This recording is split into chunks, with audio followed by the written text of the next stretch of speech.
And that was Dave Dalton there speaking to us earlier.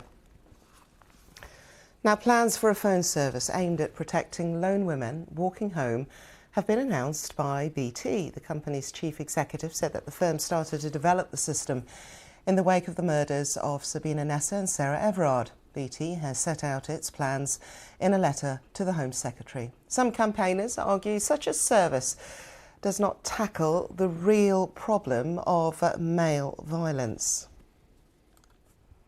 Well, a similar app was set up following the murder of Hollie Gazzard in 2014 and has been downloaded around 300,000 times. Well, her father, Nick, is the CEO of the Hollie Gazzard Trust and joins us now from Gloucester. Nick, thank you for joining us here on BBC News. I just first off want to get your reaction to this announcement today about the BT social media phone app.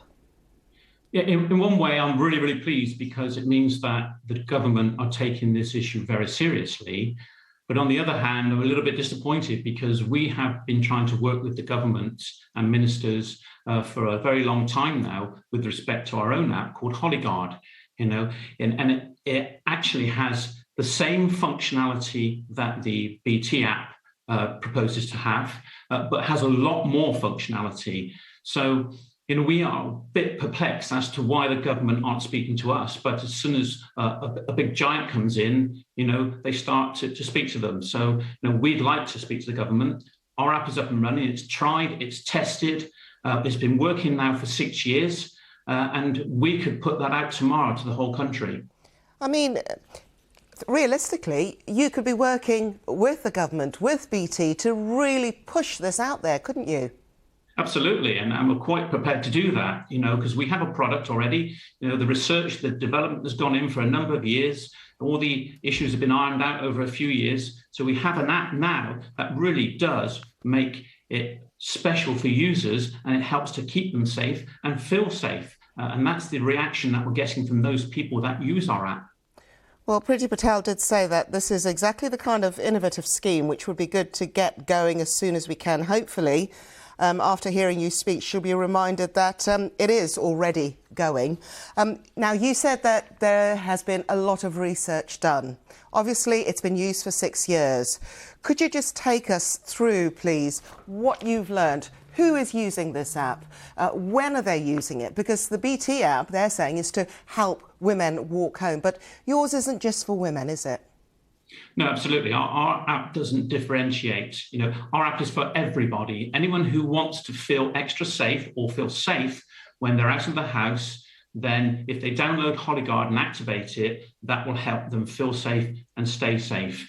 We have people from the age of 12 right up to the age of 90 who use our app, male and female, and it's used across the whole country. So, we have a sophisticated mapping process. We have sophisticated data that we can get out of the end of our apps to show who's using it across the country, when they're using it, and how they're using it. And we know that lots of people are finding it of real benefit.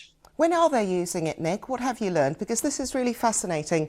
Because a lot of people are saying, it could, one of the criticisms is it could waste police time if it's not used correctly, for example, if users don't respond to the app when they're meant to respond to it. How is it being used? What have you learned? Well, one of the things that we've learned is that we set up an additional security function within our app called Hollie Guard Extra, and that allows a 24/7 monitoring by a professional monitoring agent. So when someone raises an alert, the phone starts to record voice and video, that goes to that monitoring centre, they filter it out, and if they believe that that individual needs to have the emergency services called, then they will liaise with the emergency services. So we are not getting wasted police resource going to incidents that they no longer need to be with. What we are getting is police to those areas where people need it and need it most. So, that's one of the things that we've learned over the last 5 years, and that's been in since the middle of last year now. Very quickly, Nick, have you spoken to the Home Office over the last 5 to 6 years? We have. We spoke to the Home Office. We had some funding from the Home Office to issue Hollie Guard Extra to victims of domestic abuse during the COVID-19. So they are well aware of our app. and therefore we cannot understand why they're not talking to us to have this app across the whole nation. Nick, obviously there is a lot more work that you do as part of your education and raising of awareness. You travel to schools and you're trying to. The important thing, I suppose, is a culture shift, isn't it? Have there been any surprises that you have come across in terms of the way people think and their attitudes towards violence, whether it's domestic or out on the streets, towards women? Yeah, absolutely. One of the reasons why I set up the Hollie Gazzard Trust was to try and combat those areas that Hollie faced. So the domestic abuse, the stalking, the knife crime. And the first part of our trust is about raising that awareness. Second part is about providing the education. And the third part is prevention with the Hollie Guard app. We go into schools, we deliver accredited workshops in schools, colleges and universities.